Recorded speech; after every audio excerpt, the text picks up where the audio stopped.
Hey, good evening, everybody. It's Mac here. Welcome back to Scent Explore. I've got another video for you tonight. Today, we're going to do, I guess you could say a review of Sunset in Maroc by Jinkoh Store Parfums. So let's dive right into it. So here is the presentation. This is a relatively new acquisition for me. Fairly simple presentation, a little bit of a magnetic box at the bottom. Open it up, you can see there's a little bit of a story from the house, and then on the inside, kind of wedged right into some high density foam in there, we have the beautiful 30 ml bottle. So you can see this is Sunset in Maroc by Jinkoh Store. Really, that's all there is for the label.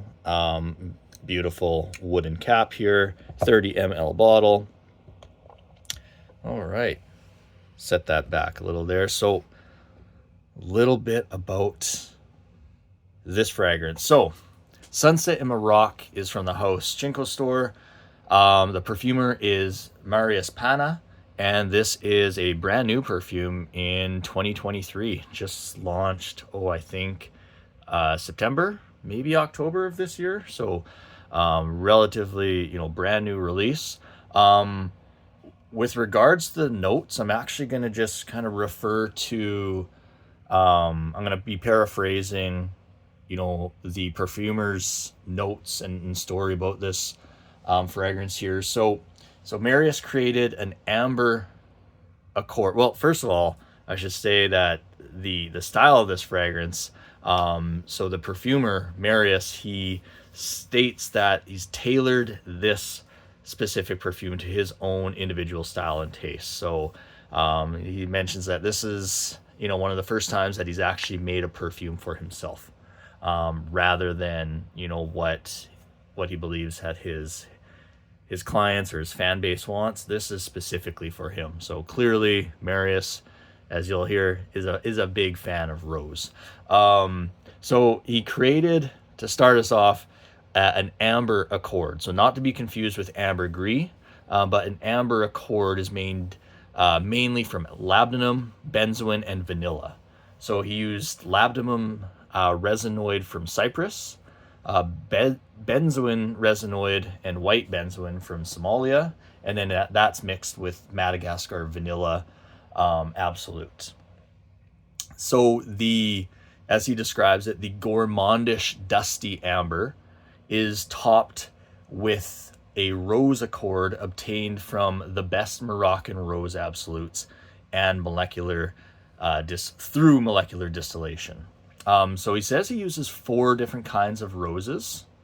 I don't know specifically which type, but he says he uses 4 kinds of roses, and the intention is to resemble the Turkish or the Moroccan rose lacaum, which is a very red and tasty, jammy rose. So then, in addition to the amber rose accord, it's also has some other resins such as opopanax, frankincense, myrrh, and then there's also the spices of clove, cinnamon, and saffron. And then there is also a dried fruit note from a raisin accord. And then to kind of top it all off, there's also just a touch of Cambodian oud. And from the perfumer's notes, the Cambodian oud is to kind of give it that womp, just to kind of add and elevate the whole composition. So in my experience, yes, 100%, this is a jammy rose. So when I think of a rose fragrance, I always kind of, think of all of like more of the dry, spicier, maybe smokier rose fragrances that I've tried in the past. And, thinking like Tom Ford's Rose de Russie. And those ones, not my favorite. I enjoy them, but not ones I tend to gravitate to. But this Sunset Maroc, that jammy sweet rose, it is so damn addicting. It's it's like candy, but it's so complex. Um, and so when he says, it's a very red and tasty jam rose, like that's the perfect way to describe it. Like when you smell this, and I have it on my hand right now. It's so beautiful. Really sweet, really jammy. But when I say sweet, not sweet in the sense of like a modern designer gourmand where you get that like sickening sugary sweet. It's sweet in the sense of like just fresh sweet rose. Like if you had a rose jam, it's that. But then there's also those ambers, those beautiful ambers. I get a little bit of that vanilla, that Madagascar vanilla, the spices, so clove, cinnamon, and saffron. I don't necessarily get the cinnamon. I'm definitely picking up a little bit of that clove and the saffron. But then when he mentions that dried fruit note, so the raisin accord, so I have, watched someone else do a review on this. They had mentioned that they can pick up on that raisin accord. I'm struggling there. I can't pinpoint anything that's screaming raisin to me, but maybe my nose just isn't developed enough, or maybe I am actually smelling that, and that's where part of that sweetness is coming from. But to me, it's that I can't get past jammy rose. So it's the sweetness of the rose. I don't necessarily get raisin in it though. Then the Cambodian oud, really like at the top, maybe it's just there lurking in the background, just enough to keep you on your toes.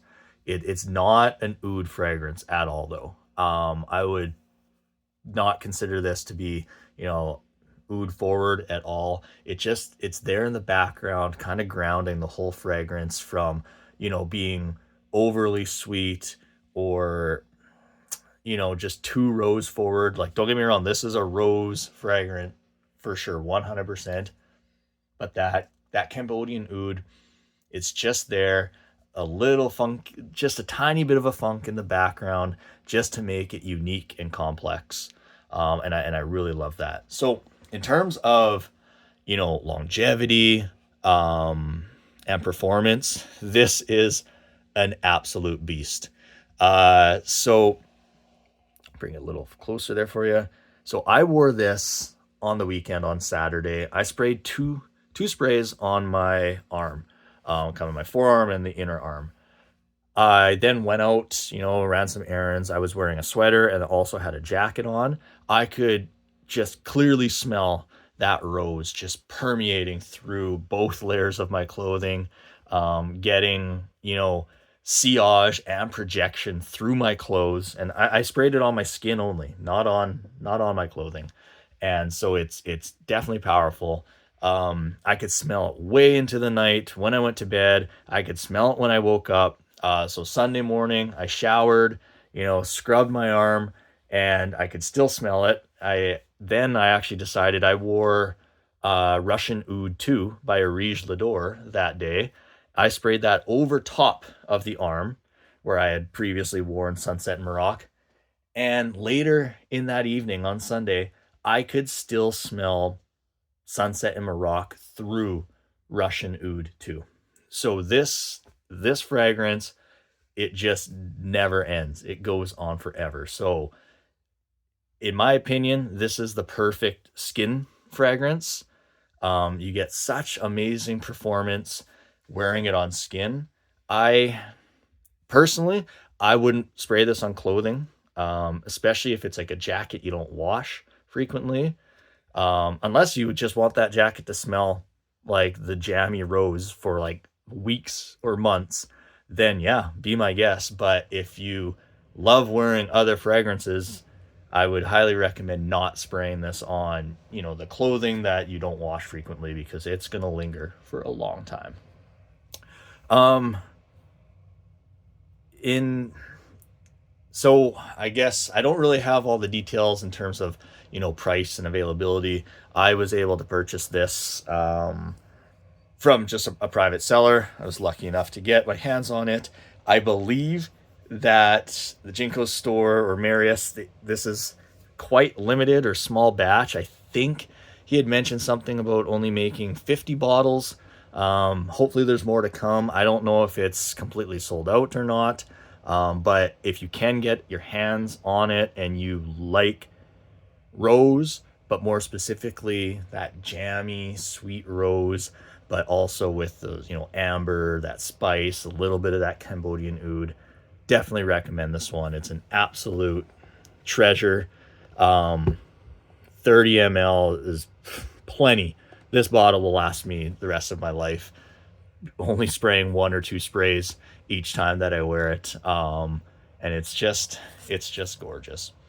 So that's it, guys and girls. Thanks so much for tuning in. I'm obviously still new at putting these videos together, not really comfortable going on the camera, but I'll probably continue to, film videos like this.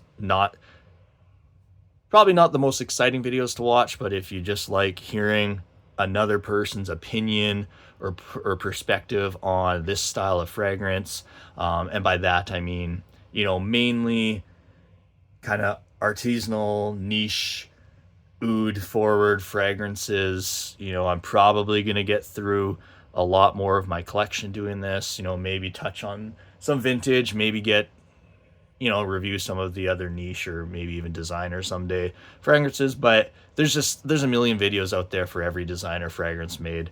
My opinion's not going to make a difference there, but some of these fragrances that are just so amazing and don't get a lot of, reviews or a lot of people talking about them on YouTube, that's why I want to make this content, to help others if they're on the fence about, going down this rabbit hole or spending their money on these types of fragrances. Hopefully these videos will help with that.